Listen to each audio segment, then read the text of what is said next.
You guys can chat about football later. Hoosier Oh Pie. yeah, I forgot. Big Mackie, deal. Nadine's not a football fan. I forgot to tell you. I should have let you know that. I wasn't either I until do the know that the Hoosiers were Bears number won. one. Oh, Yeah. Do know that. I was just gonna Well, say. welcome Nice. to everybody. Nice. It's January 14th, 2026. It's Wall Street Beats, powered by Passes. We're on the broadcast today with Ben Bry, Jeff Mackey, Nadine Turman here. We've got middle of the week. We're full in on earnings season here for financials. And I know, Ben, you're worried. You're very, very worried. So maybe talk a little bit about I what think data that you're looking at.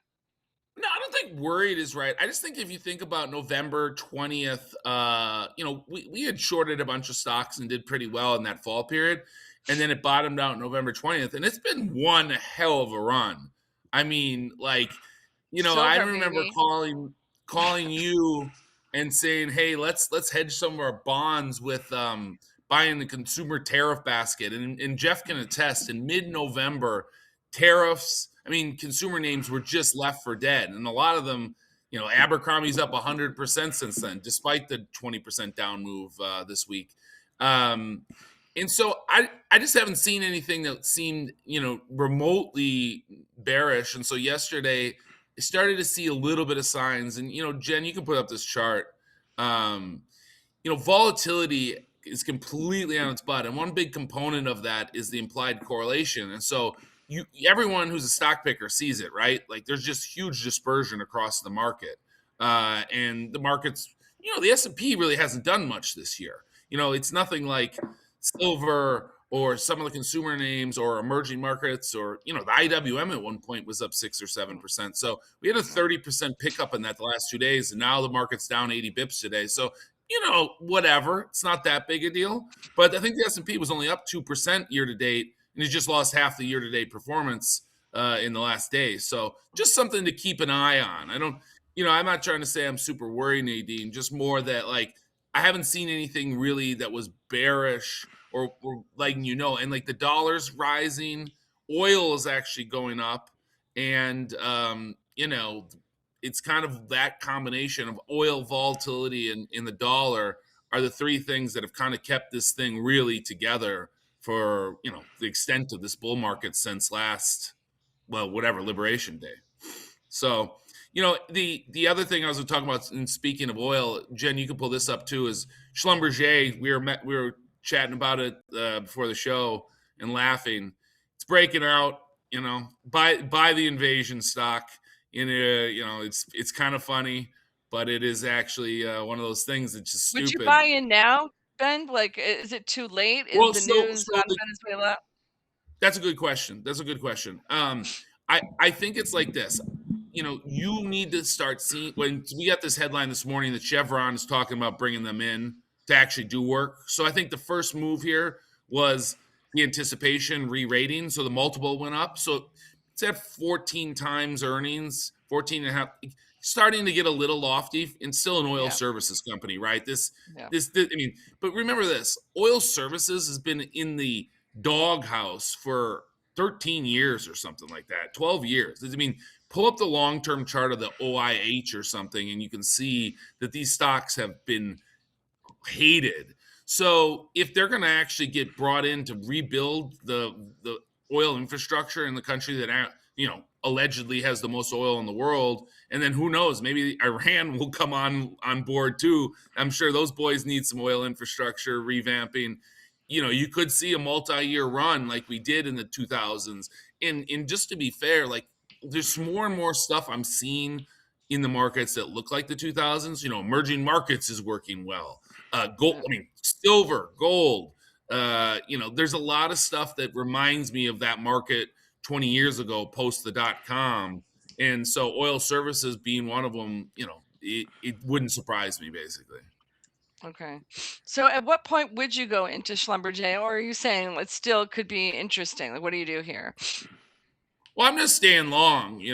I'm not doing anything, but like, I think it's one of those things where you probably can own some and then start either selling puts Or you can, for people who don't know, like don't do that, you know, you just own some and then you start watching it, and you know, as the news starts to come through, you know. But it's the thing where, like, you know, when we get a new trend, we always want to be like, oh, I wanted a bottom ticket or whatever, but it's a clear breakout, and it's one of those things where many years of earnings growth, and and just think about how the market works, like just the mechanics and the passive.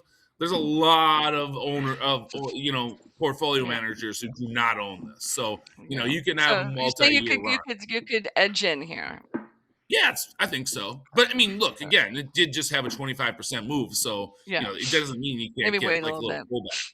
Yeah. Okay. Anything else of note? I mean, you see silver? Yeah, so I have a chart on silver too, that I just put together when I Yeah. woke up out here in California. Jen, you can put it up. It just as Pan American Silver is a miner. It's not following silver. You know, silver's up 5% again today. Yeah. I really I don't just know. sold it. I had silver and I just sold it. I was like, I'm I mean, it's tapping been out. unbelievable. It's been Yeah. unbelievable. Jen, do we still have Tapping that out. chart, or do we not have that chart? Well, whatever. She might be off. No. But Yeah, no anyways, worries. yeah, silver's been But a this- monster. But the one thing I would say is that, you know, the beginning of the move, the miners, the producers stuck right with it. And right now they're starting to not move. And you see that in commodities sometimes, where you'll have the spot continue to rip. You see it in oil, you see it in other industrial metals, and the equities don't continue. And often the equities are the ones, because, you know, they're selling forward. They're anticipating not just what the silver price is over the next month or something, they're over the next couple of years. So, you know, it's worth watching that. And I would say last night I ran this relative value model I have, and energy, you know, so if you compare industrial metals to energy, you compare precious metals to energy, you know, using the BCOM indexes, you compare oil, you know, just silver or gold to oil, it's basically 99 percentile, 0 percentile stuff. So, you know, I think if I'm going to buy commodities, I think oil is the more interesting thing to buy here than chasing, you know, I don't know. For a long time, I was very adamant that gold, and, you know, we did some silver, but this is now, you know, I don't know. It's It's crazy. very difficult to explain what's going on in silver right now. Yeah. Yeah. All right. And it's not our Matt, first rodeo okay. on these things either. If you're more than like 20 years old, or you've been around for a while, Ben, now that you're in your mid 40s, you know, and happy birthday.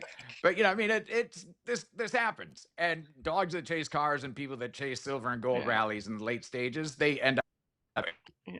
every 10, 15 Get in years. trouble. You see one of Yeah, these like, things, and the same people crop up. You know, you got Peter Schiff talking shit. You got that Sprott guy who owns every goddamn, you know, silver miner in the whole history of the world. He projects out to be the richest man on earth, and then it ends in tears. And this is not the first time we've seen it. It's a two-part trade. You know, to my point, and it kind of segues nicely, Nadine. And I know you're kind of got your silly pants on today, and you're a busy woman, so I'll segue for you. But you know, you're seeing the same kind of thing in a lot of the consumer world where I play. It defines those two. You know, an American Eagle rally. If you look at like a 20-year chart of American Eagle, right. it's not its first time going from 10 to 30 in a big hurry, and it's not a $500 stock. So what's that tell you about the chances that they're going to tack on a few more quarters? You know, I'm Right. not saying that they fall apart right now. They reported really not blowout numbers, great numbers. It seems like the end of, you know, and they were down yesterday. Abercrombie got 20 points taken out of it. The names actually acted really well. I think it's a chance to kind of take names that have gone up 60% since November, Yeah. just because that's not a particularly natural move, and you're getting into some high multiple territory. I still like names, you know, that I'm not touching, even though I'm tempted to and have some gains in. You know, Target acts really well.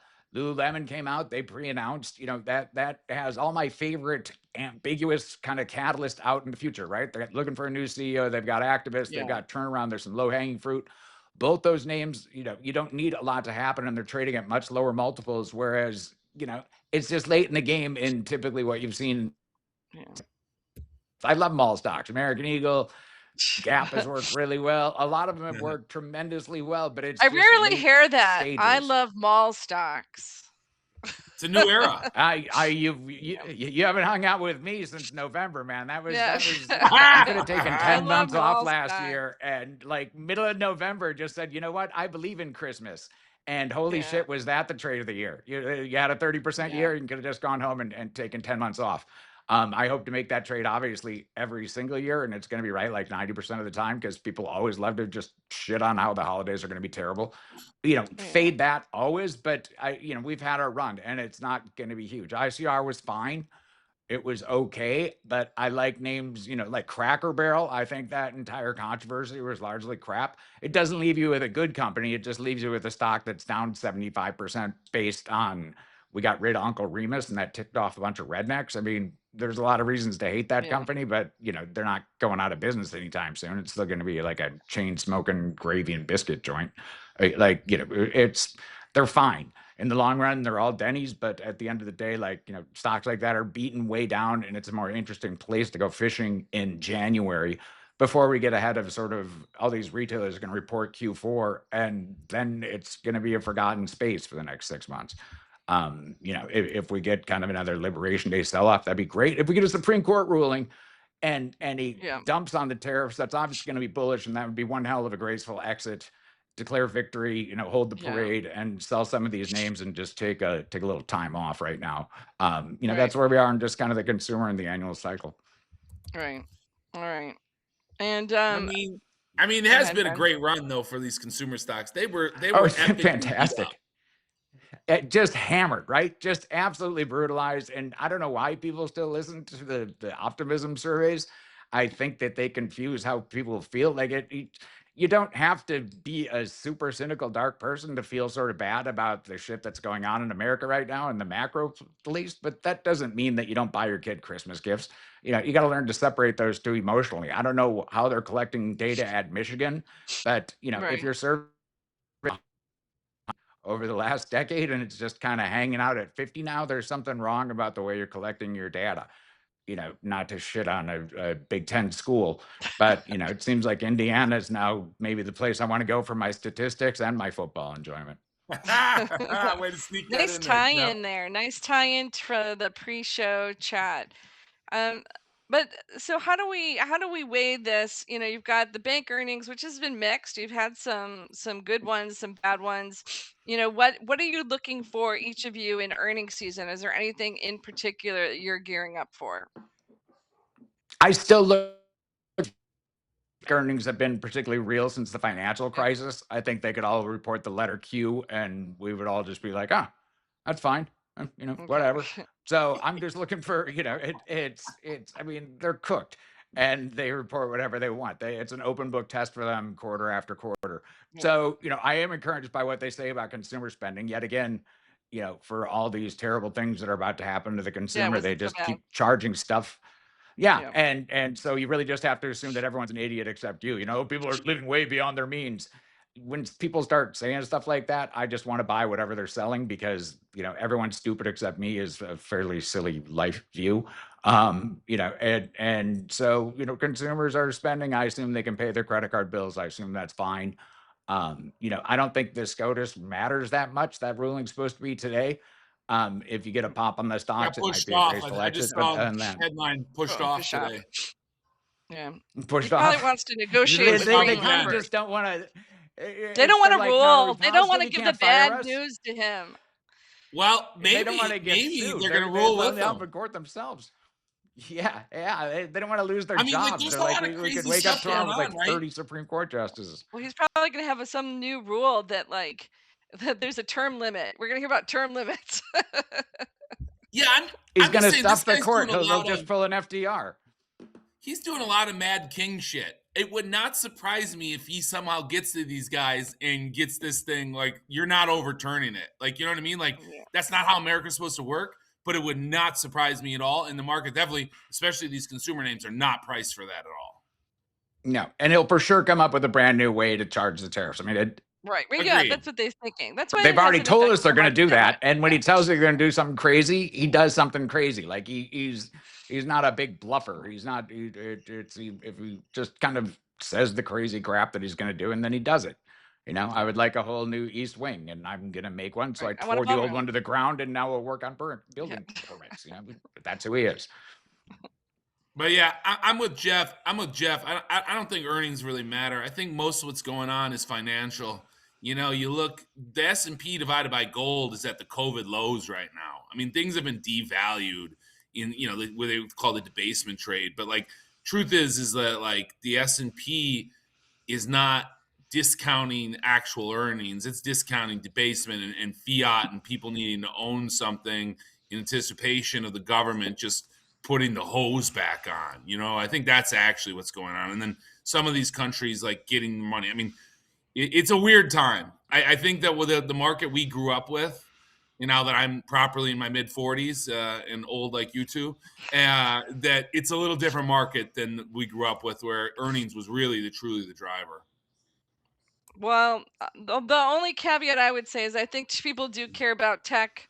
We'll be seeing tech in a little bit here, and the growth of capex, where people are spending, and hearing about, in my view, if they're spending on tech, where are they cutting? Are they cutting on dividends? Are they cutting on share purchases? People don't like that. You saw the J.P. Morgan yesterday. People don't like the fact that companies don't have unlimited cash flow, but they do. And so they have to make decisions. And then if you're making decisions, what's the ROI, right?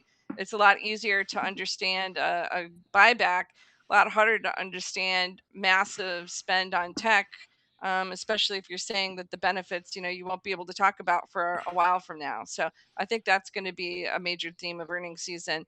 I don't think that you're going to get a lot of hard data on it, but I think that there'll be a lot of pressure on it. So I think, and I think vol will continue to go up. So I don't know, long vol.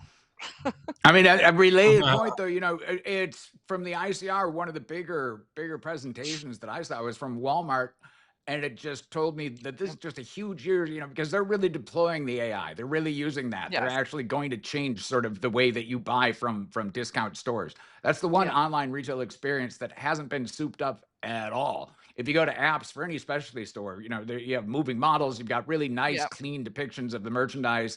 The discount purchasing process is still just garbage. And the Walmart exec, he's clearly got it. He said, "Listen, Yeah. it's going to be a world of less scrolling, less just you ask for a light bulb, you get 250,000 suggestions. We're going to Right. eliminate that, and we're going to know our customers better, and we're going to make that more efficient." Now you can buy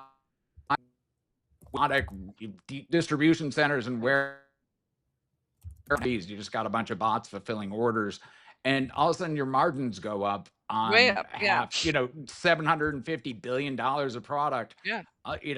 That it goes a long way to explaining why Walmart has a higher multiple, and it's also a huge investment thesis check for a lot of what these companies are spending on Amazon, not Right. least of them. They're spending a ton of money, and that stock will trade on whether or not AWS grew above or below 20%. But the Right. bigger play is, oh yeah, we also have a $400 billion retail business that is really about to explode because we're going to use what we actually are selling. So, huge kind of thesis year for tech. I like it from the second derivative place though. I'd like it more for the retailers, more for like the glass frame companies, the People people that are using it. actually Right. putting this to People using work. it. Yeah. Yeah. Yeah. Yeah. All right. Well, on that happy note, again, it is January 14th, 2026. Ben Bry, Jeff Mackey, Nadine Turman here on Wall Street Beats, powered by Passes. So good to see everybody, and we'll catch you back tomorrow. Thank you.